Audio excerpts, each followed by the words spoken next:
Nous partons tout de suite dans le sud, dans l'Hérault précisément, et à Moguio exactement, où l'histoire, vous allez l'entendre, ne nous a pas attendu pour faire preuve d'audace. Saviez-vous qu'au Xe siècle, les puissants comtes de Melgueil construisirent Moguio sur une motte féodale, depuis laquelle ils régnaient sur un large territoire s'étendant sur tout l'est de l'actuel Hérault et prospéraient en s'attribuant, audacieusement déjà, la prérogative royale de battre une monnaie, l'écu melgorien, absolument.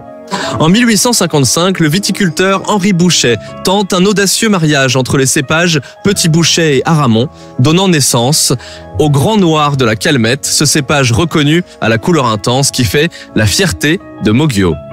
La création de la Société d'intérêt collectif agricole Les Vergers de Moguio en 1964 rassemble plus de 300 producteurs de pommes et de pêche des environs.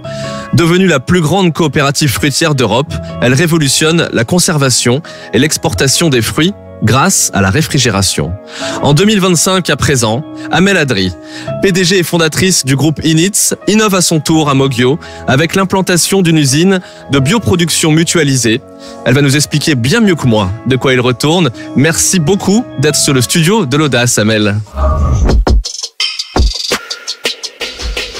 Inits, c'est aujourd'hui 30 collaborateurs, c'est 13 ans d'expérience et 13 ans d'accompagnement de sociétés de biotech dans le développement de leurs produits.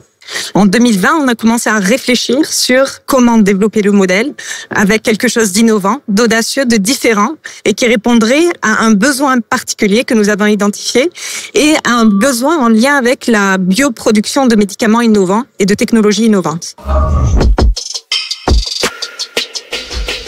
La société est née à Montpellier. On y est installé, on y est bien.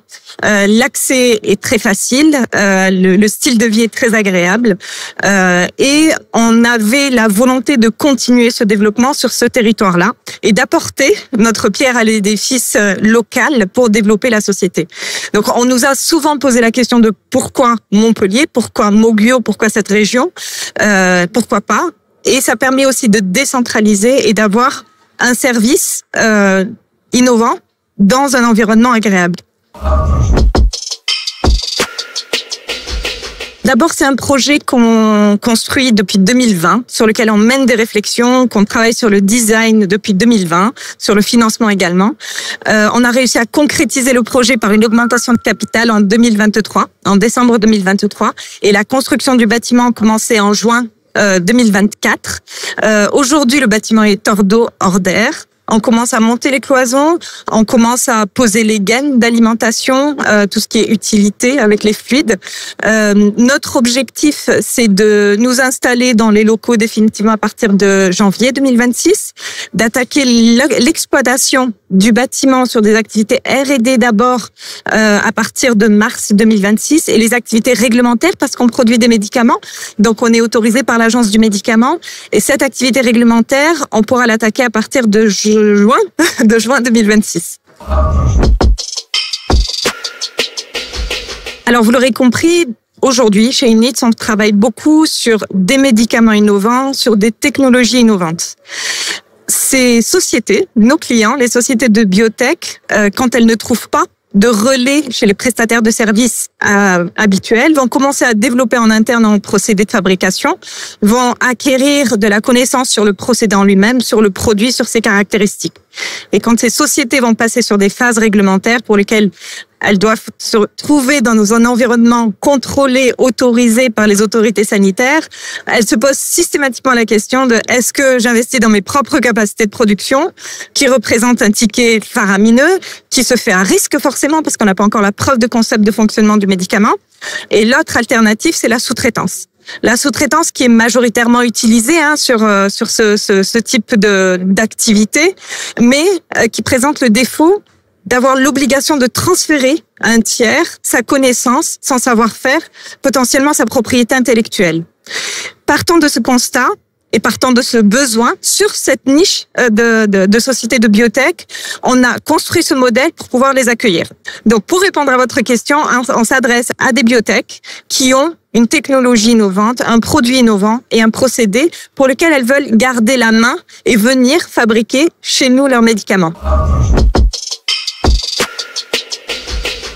L'audace, c'est de se projeter quand on est une petite société et de se projeter sur quelque chose qui est énorme par rapport à ce qu'on gère quotidiennement.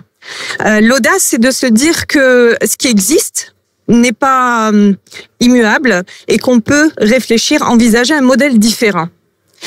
Et l'audace, c'est d'y croire et de parfois s'acharner pour convaincre que ce modèle est viable et qu'il répond à un réel besoin.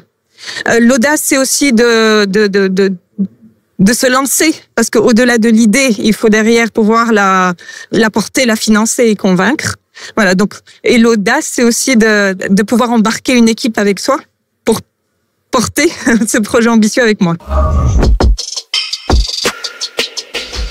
Montpellier, la région de Montpellier, Moguio, le pays de l'or. C'est d'abord une terre d'adoption pour moi. C'est une terre où je suis arrivée en 94, qui m'a accueillie, où j'ai pu m'installer, me sentir bien.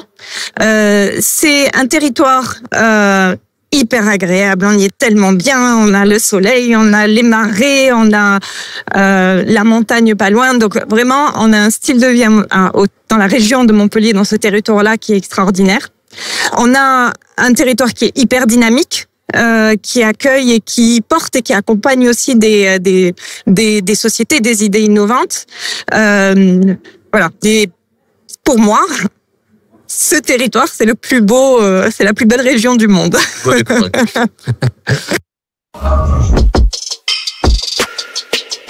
alors, l'équipe en premier, bien entendu, avec Ludivine Dejoin qui a réfléchi à ce projet avec moi dès le départ, Camille Maheu qui nous a rejoints toujours et qui a été convaincu par ce projet, Bastien Com qui nous a rejoint aussi sur ce projet-là. C'est vraiment le trio qui porte le projet, qui le développe avec moi.